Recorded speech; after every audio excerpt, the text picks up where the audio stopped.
Greetings, everyone. I hope all is well with any of you that might tune in.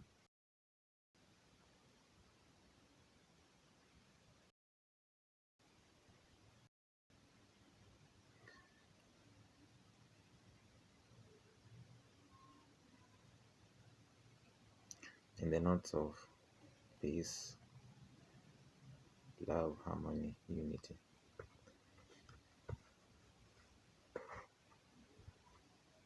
there's an aspect of us that is beyond intelligence, that's beyond the intellect, and the intellect stems from it. Some call it intuition. Our intuition is usually masked by the ego, in a sense. Trusting yourself, you have to know who you are to trust in yourself.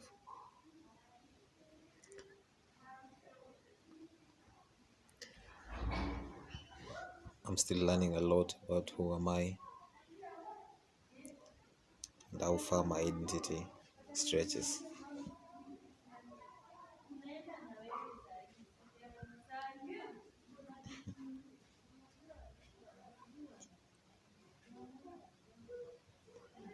How far your identity stretches, because definitely I'm not just my body.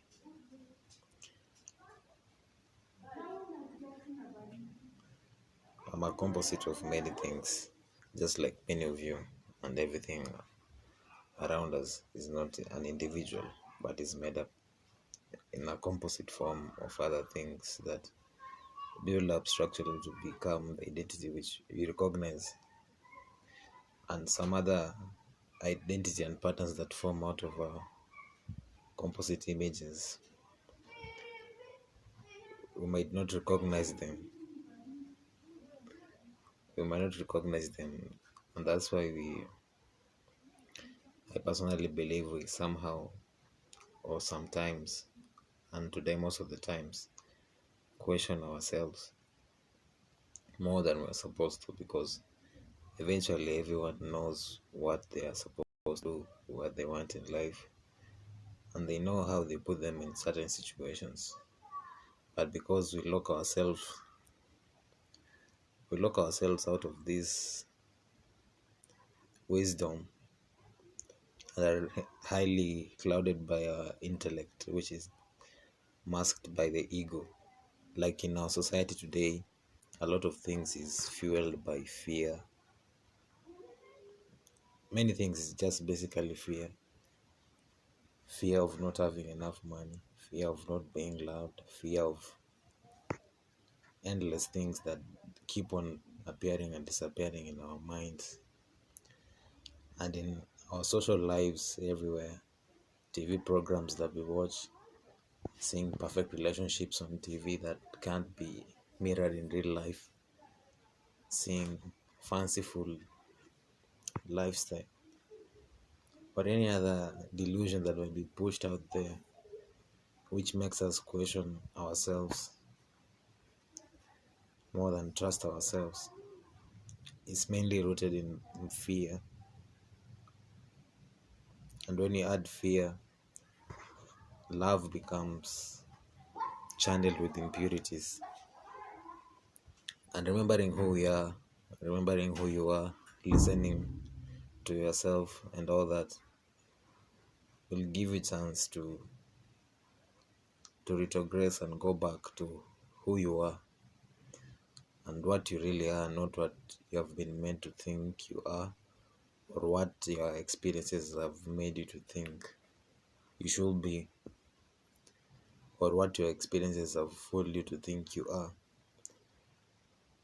And in most cases, we end up not trusting in ourselves, having more questions than answers. That's why people will tend to go and imitate what they find in these public spaces.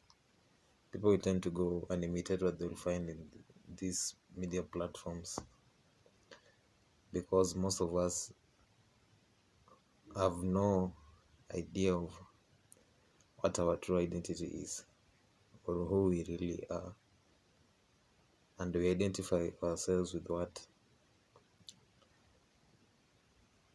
cannot represent our true capacity. Trusting in yourself,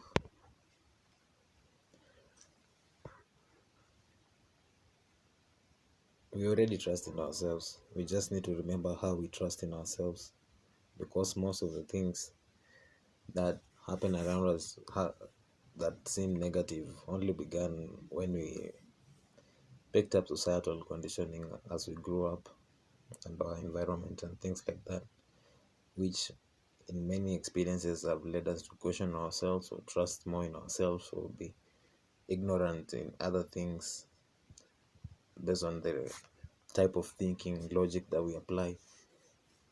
But when you want to tap into intuition, you have to rise above the intellect, above the mind, and to know who you really are. I'm still learning who I am, and most of you should keep on learning who you are, because you'll surprise yourself of what you consider you, how strong and how far it reaches.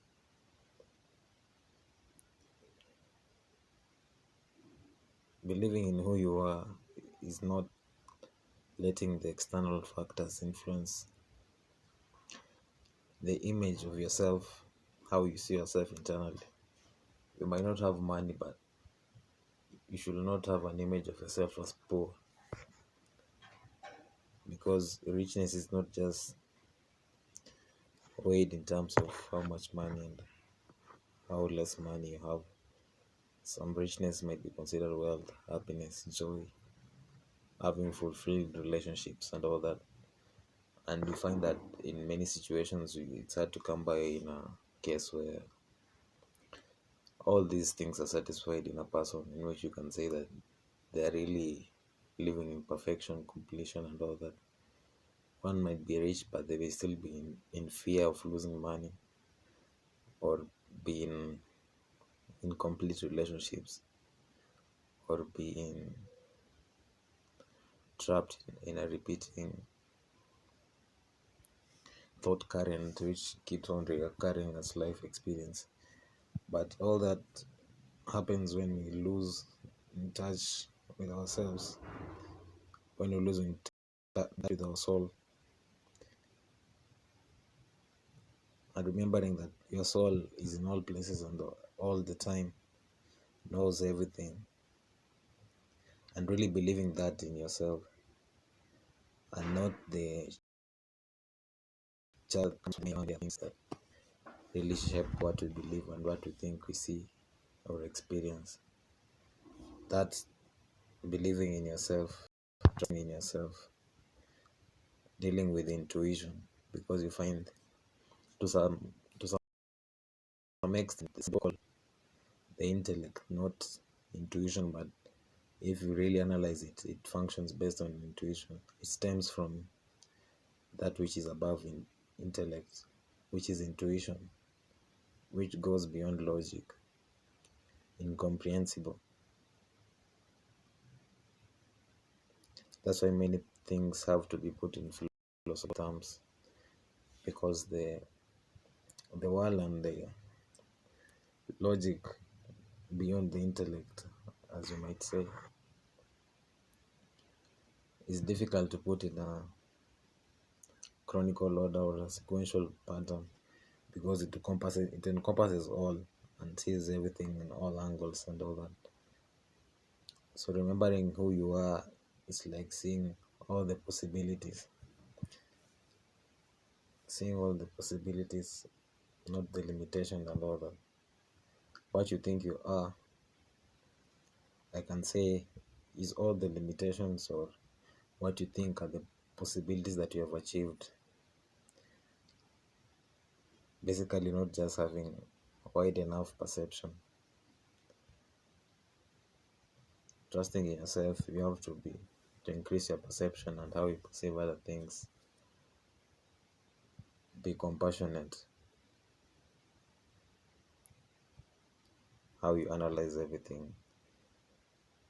Not everything is 1 plus 1 equals to 2. Some things have a higher logic that deals with depth of reality. The intellect deals with just the surface of reality. And the depth of your reality depends on the knowledge and how deep have you gone into yourself.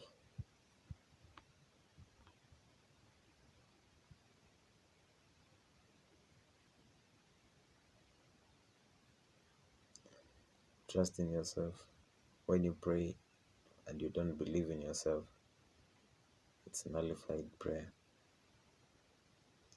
But once you trust in yourself, you become like a program or something like that. Because what you are doing with all these people casting spells, doing rituals, and all that is just creating an algorithm to hack the matrix and follow some procedures that generate an outcome that we desire. It's basically a computer. Everything is just functioning off based on machines.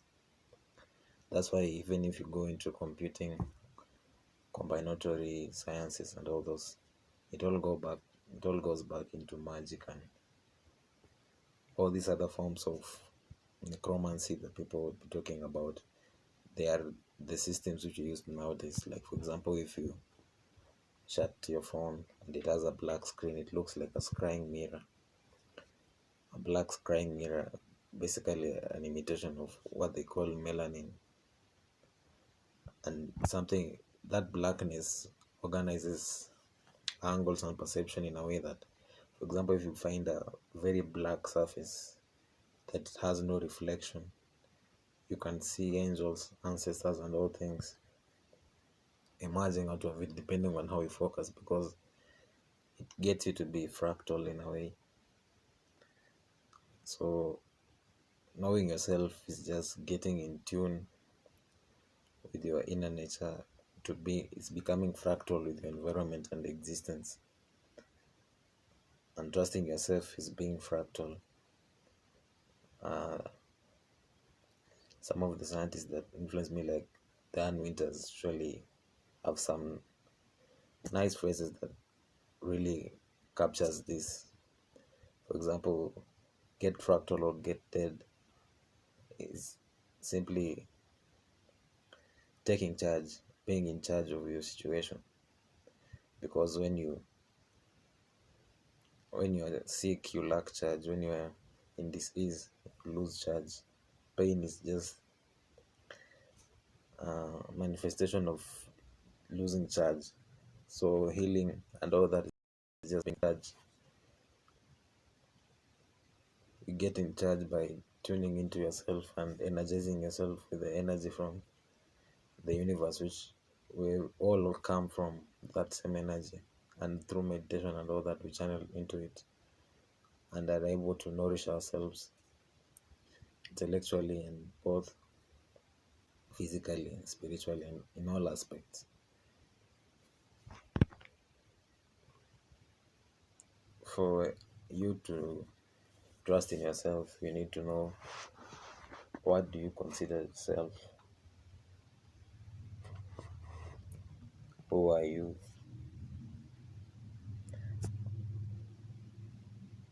Do you know your various aspects of identity that you carry? Do you know how you relate differently with the environment and people? Your interaction with people is different because of how your chemistry works with them. How certain situations do come to your experience because that's the angle of experience which you choose to go through in this circle of life.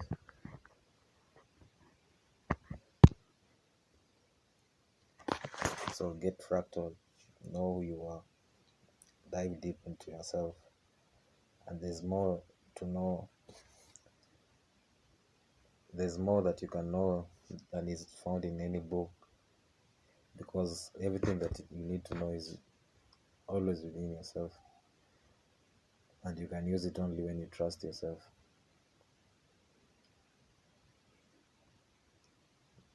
So I'd promote that each and every one of you take time to know who you are. Do unclutching. Unclutching basically is just increasing the gap between your thoughts and calming the mind, and you get to tap into higher thinking, not the regular noises that do come out of everywhere. It's more like more tuning into the peaceful space and state of any information you want to channel, because whatever rings in your head is basically like how you tune a radio to a specific frequency, just like your body is tuned to specific light, which they call your soul, or whatever, that is broadcasted to the body.